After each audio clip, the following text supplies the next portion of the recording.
દ્વારકાથી નીકળી ગયા. દ્વારકા જો રેલવે સ્ટેશન આવ્યા. અમારા કેને ઉતારવાના રેલવે સ્ટેશન? મહારાજ. કેને? મહારાજ. કેમ? જાઉં આડે હોતી કો. મહારાજ ઉતારવાની વાત ચાલુ તમારે. બસ શિવાજી બેઠી દે પાલનપુર ઉતરી જાય.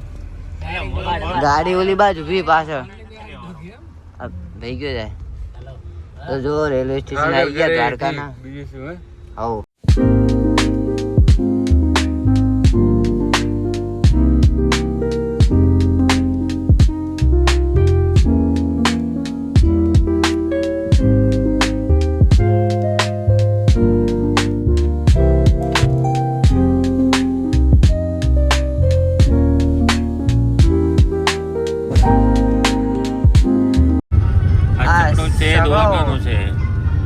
દ્વારકાનો કેવો બ્રો? ભેંસને બફેલો પીઓ ભેંસનું છાશ.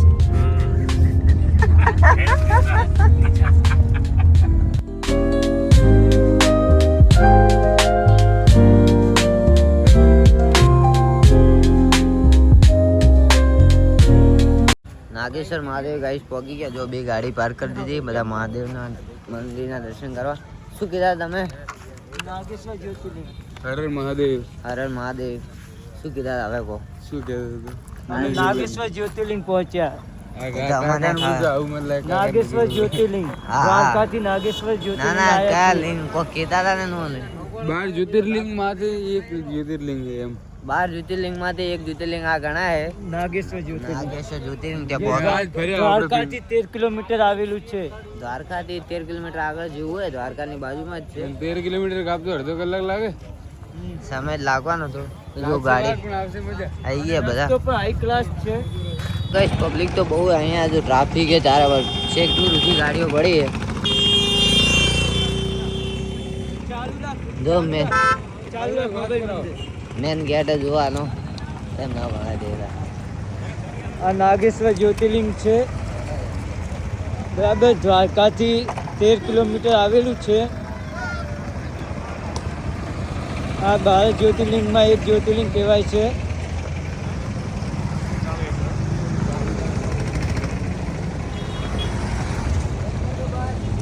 મંદિરનો નજારો જોરદાર. મંદિર એક નંબર બનાવેલો જોરદાર.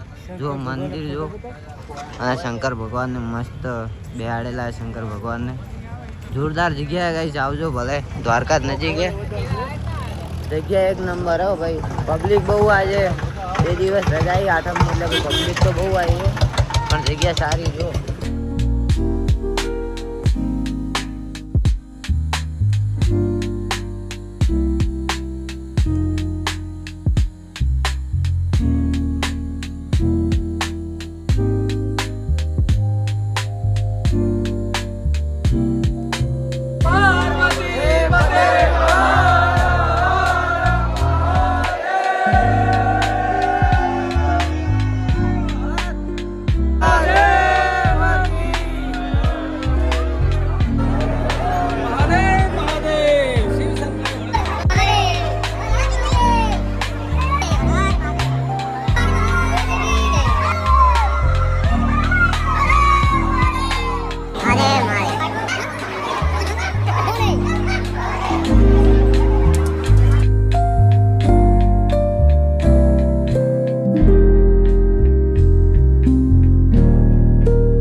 ગાઈસ જો બધા વિકેટ પડી ગઈ એટલે બધા જમવા લેવા આવી ગયા.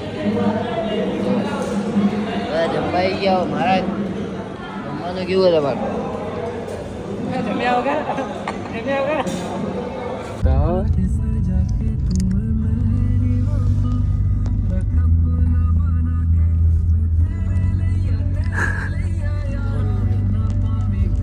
બોલો નહીં બોલો.